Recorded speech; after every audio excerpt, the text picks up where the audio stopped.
Hello all. இப்போ நம்ம என்ன பார்க்க போகிறோம்னா எல்பிஜி சீக்வென்ஸ் கிட்ட பற்றி பார்க்க போகிறோம். இது வரைக்கும் நான் யூடியூப்பில் நிறையா வீடியோஸ் பார்த்தேன்.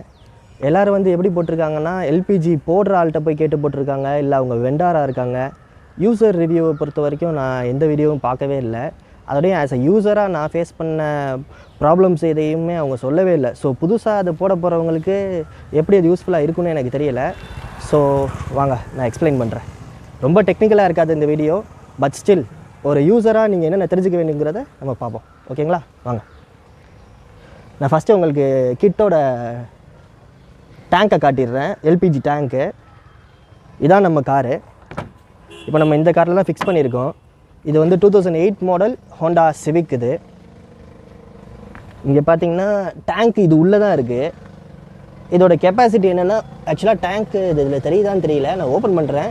கேமராமேனை காட்ட சொல்கிறேன், இதுக்குள்ளே காட்டுங்க, தெரியுதான்னு பார்ப்போம். ஓகே, இதான் இந்த டேங்க்.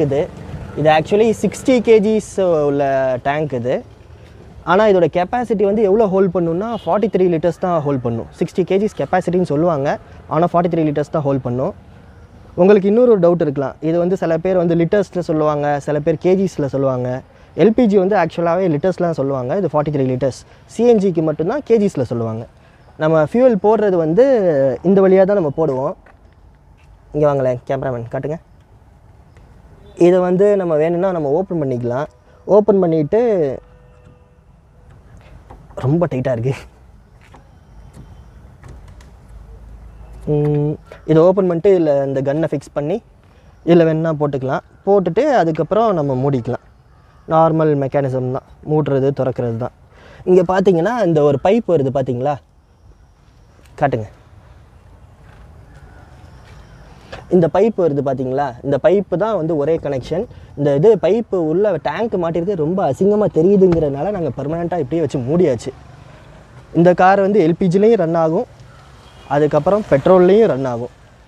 ஸோ எல்பிஜியில் ரன் ஆகிறது நான் எதுக்கு போட்டேன்னா, இந்த டேங்க்கை போடுறதுக்கு எனக்கு காஸ்ட் எவ்வளோ ஆச்சுன்னா, எனக்கு ஒரு 30,000 ஆச்சு.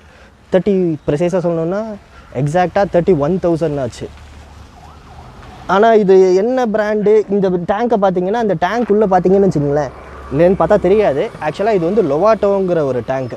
ஆனால் நான் போட்டிருக்க கிட்டு ஸ்டாகுங்கிற கம்பெனி. அது ஒரு போலண்ட் கம்பெனி. ஓகே, அடுத்து நம்ம ஸ்பேர் வீல் எங்கே வச்சுருக்கோன்னு நீங்கள் பார்த்தீங்கன்னா, வண்டிக்கு கீழே வைக்க முடிஞ்சிச்சு, இடம் கொஞ்சம் இருக்குது. ஸோ நான் உங்களுக்கு காட்டிடுறேன். இங்கே பார்த்தீங்கன்னா நம்ம ஸ்பேர் வீல் இதிலே இருக்குது. ஸோ நம்ம அந்த டேங்க் வச்சதுனால நமக்கு எந்த ஒரு பாதிப்பும் இல்லை, ஸ்பேஸில் நான் சொல்கிறேன். ஸோ அதனால தான் இப்போ வண்டி எப்படி மைலேஜு, எப்படி பர்ஃபார்மன்ஸ் எப்படி இருக்குது, போட்டதில் பர்ஃபார்மன்ஸில் ட்ராப் இருக்கா என்னங்கிறத நம்ம காருக்குள்ளே போயிட்டு அதுக்கப்புறம் நம்ம பார்ப்போம். ஸோ இப்போ வண்டி க்ரீனில் எரியுது இல்லைங்களா? அந்த லைட்டு, இந்த லைட்டு க்ரீனில் எரிஞ்சிச்சுன்னா வண்டி கேஸில் ஓடுதுன்னு அர்த்தம். ஆனால் வண்டி ஸ்டார்ட் பண்ணும்போது எப்போயுமே பெட்ரோல் தான் ஸ்டார்ட் பண்ணோம். அது கேஸுக்கு ஷிஃப்ட் ஆகிறது ஆட்டோமேட்டிக்காக அதுவே ஷிஃப்ட் ஆகிக்கும். ஓகேங்களா? ஸோ இந்த க்ரீன் எரிஞ்சுன்னா வண்டி கேஸில் ஓடுதுன்னு அர்த்தம். இதை நம்ம பெட்ரோலுக்கு மாற்றணுன்னா இப்படி ப்ரெஸ் பண்ணிட்டோன்னா வண்டி க்ரீன் லைட் ஆஃப் ஆயிரும். க்ரீன் லைட் ஆஃப் ஆயிடுச்சுன்னா வண்டி பெட்ரோல் ஓடுதுன்னு அர்த்தம். ஓகேங்களா? ஓகே, இப்போ நம்ம எல்பிஜியில் வண்டி ஓட்டுறதுக்கு எப்படி இருக்குதுன்னு நம்ம பார்ப்போம். வண்டி ஓட்டுறதுக்கு நம்ம என்ன சொல்கிறதுனா, பெரிய டிஃப்ரென்ஸ் இருக்காது. நீங்கள் எல்பிஜியில் ரன் பண்ணுறதுக்கும் பெட்ரோலில் ரன் பண்ணுறதுக்கும் ரொம்ப டிரைவபிலிட்டியில் ரொம்ப டிஃப்ரென்ஸ் இருக்காது. ஆனால் நீங்கள் பெர்ஃபார்மன்ஸில் நீங்கள் சின்ன ஒரு லேக் நீங்கள் டெஃபினட்டாக பார்க்கலாம்.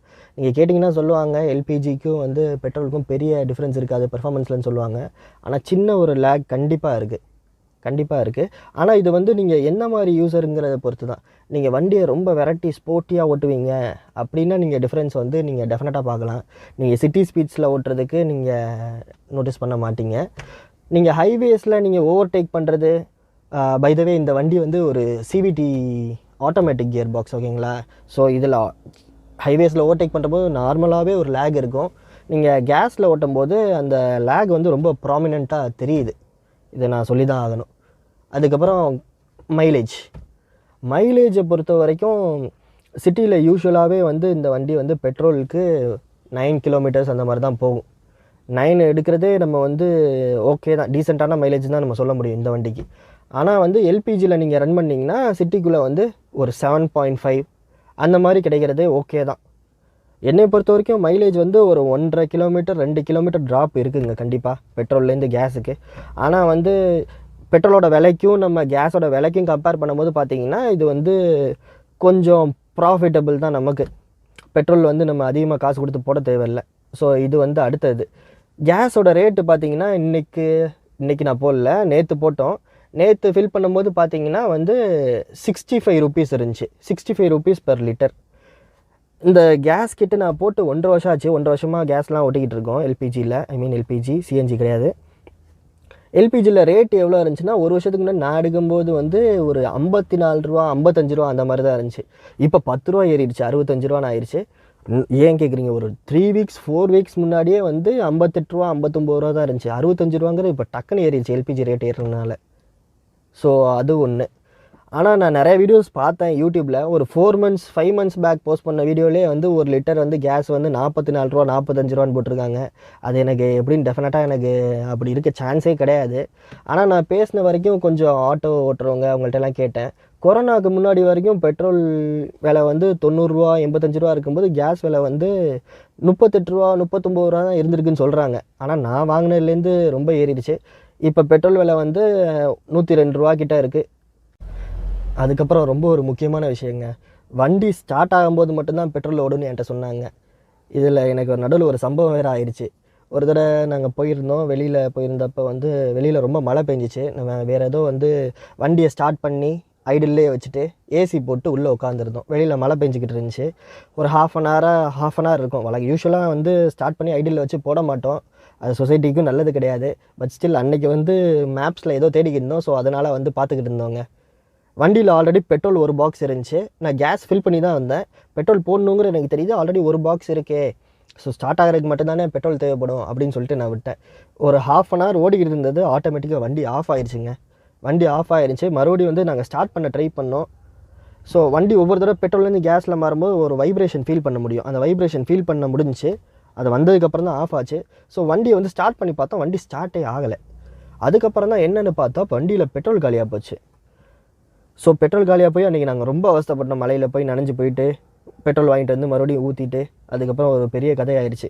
அதுக்கப்புறம் தான் என்னோடய கேஸ் கிட்ட போடுறவர்கிட்ட கேட்டேன், இந்த மாதிரி கால் பண்ணி கேட்டேன், இந்த மாதிரி வண்டி நின்றுக்கிட்டு இருக்கும்போதே ஓடிக்கிட்டு இருந்த வண்டி தான் ஆஃப் ஆயிடுச்சு அப்படின்னு சொன்னேன். அதுக்கப்புறம் தான் சொல்கிறாரு, வண்டி ஐடில் இருந்தாலுமே வண்டி கேஸில் ஓடாது, வண்டி பெட்ரோலுக்கு மாறிக்கும். ஸோ வண்டி வந்து டிரைவிங்கில் இருந்தால் மட்டும்தான் பெட்ரோலில் ஓடாது, கேஸில் ஓடும். வண்டி ஐடில் இருந்தால் பெட்ரோலில் தான் ஓடும். என்னைய மாதிரி நீங்களும் தயவு செஞ்சு யாரும் மாட்டிக்காதீங்க. இது ஒரு முக்கியமான பாயிண்ட் நான் சொல்லணும்னு நினச்சேன். அதுக்கப்புறம் இந்த எல்பிஜி கேஸ் கிட் நம்ம ஃபிட் பண்ணதுக்கப்புறம் பார்த்தோன்னா நம்ம மைலேஜ் வந்து அந்தளவுக்கு பெட்ரோல் அளவுக்கு மைலேஜ் இல்லை. அவங்க என்ன சொன்னாங்கன்னா வந்து நீங்கள் ஒரு 100 கிலோமீட்டர்ஸ் ஓட்டுங்க, 150 கிலோமீட்டர்ஸ் ஓட்டிட்டு வாங்க. அதுக்கப்புறம் தான் இது என்ன பண்ணுறாங்கன்னா, இந்த கிட்டை வந்து அவங்க லேப்டாப்பில் கனெக்ட் பண்ணுறாங்க. ஸோ அது கனெக்ட் பண்ணாங்கன்னா அதில் வந்து பெட்ரோலில் எவ்வளோ ரன் பண்ணியிருக்காங்க டேட்டா எடுத்துக்குதுன்னு நினைக்கிறேன். பெட்ரோலில் எவ்வளோ ரன் ஆகிருக்கு, கேஸில் எவ்வளோ ரன் ஆகிருக்குன்னு ஒரு கிராஃப் மாதிரி போட்டு காட்டுது. சரி ஓகே சொல்கிறாங்களேன்னு சொல்லிட்டு நாங்களும் அந்த வாரம் வண்டி எடுத்துகிட்டு ஒரு சிதம்பரம் வரைக்கும் போயிட்டு வந்தோம். ஒரு 400 கிலோமீட்டர்ஸ் நல்லாவே ஓட்டிட்டு தான் வந்து கொடுத்தோம். ஸோ வந்து கிராஃப் வந்துச்சு. கிராஃப் வந்ததுக்கப்புறம் வந்து உங்களுக்கு வந்து பார்த்தீங்களா, உங்கள் கிராஃப் வந்து பெட்ரோல் கிராஃப் மேலே இருக்குது, கேஸோட கிராஃப் வந்து கீழே இருக்குது. இது ரெண்டையும் நம்ம மேட்ச் பண்ணிட்டோன்னா உங்களுக்கு கரெக்டாகிடும், பர்ஃபார்மன்ஸ் கரெக்டாக வந்துடும். மைலேஜ் அதுக்கேற்ற மாதிரி பெட்ரோல் எப்படி ரன் ஆகுதோ அந்தளவுக்கு கேஸும் கன்சப்ஷன் எடுத்துக்கிறோம். உங்களுக்கு வந்து எல்லா ப்ராப்ளம் ஃபிக்ஸ் ஆகிடும்னு சொன்னாங்க. சரின்னு சொல்லி அவங்க கிராஃபையும் மேட்ச் பண்ணாங்க. ஓகேங்கிற மாதிரி அதுக்கப்புறம் வந்து எல்லா ப்ராப்ளம் ஃபிக்ஸ் ஆகிடுச்சு. அதுக்கப்புறம் வந்து 6 months ஒன்ஸ் வந்து போயிட்டு அவங்கள்ட்ட வந்து கனெக்ட் பண்ணணுன்னா அதில் சாஃப்ட்வேர் அப்டேட்டுங்கிற மாதிரி காட்டுது. அப்டேட் பண்ணி தான் ஓட்டிக்கிட்டு இருக்கோம். இப்போதைக்கு எந்த பிரச்சனையும் இல்லை. ஸோ நீங்கள் நம்பி போடலாம். நிறைய பேர் என்ன நினைக்கிறாங்கன்னா, சின்ன வண்டிக்கு தான் எல்பிஜி போடணும், கொஞ்சம் பெரிய வண்டியாக இருந்தால் எல்பிஜி போடலாமா அப்படிங்கிற மாதிரிலாம் சொல்கிறாங்க. இது வந்து ஒரு 1.8 லிட்டர் 1800 cc வண்டி. இது ஹோண்டா சிவிக். இது நல்லா தான் போயிட்டுருக்கு. பர்ஃபார்மன்ஸும் ரொம்ப டிப்பு ஆகுதுன்னெலாம் நம்ம சொல்ல முடியாது. நான் பார்த்துருக்கேன் பர்சனலாகவே. ஹோண்டா அக்கார்டு யூஸ் பண்ணுறவங்களே எல்பிஜி போட்டு நான் பார்த்துருக்கேன். ஸோ இந்த வண்டி நல்லா தான் பண்ணுது. பெரிய வித்தியாசம் எதுவும் இல்லை எனக்கு தெரிஞ்சு. நீங்கள் இந்த வண்டியை பற்றினா, இது வந்து ஹோண்டா சிவிக். நான் இது யூஸ்டு காராக தான் வாங்கினேன். செலவும் எனக்கு பெருசாக வைக்கல. இந்த வண்டியை பற்றின ரிவ்யூ வேணுனாலும் கேளுங்க, நீங்கள் கமெண்ட் செக்ஷனில் கேளுங்க. விருப்பம் இருந்தால் நான் இதையும் போஸ்ட் பண்ணுறேன். ஓகேங்களா?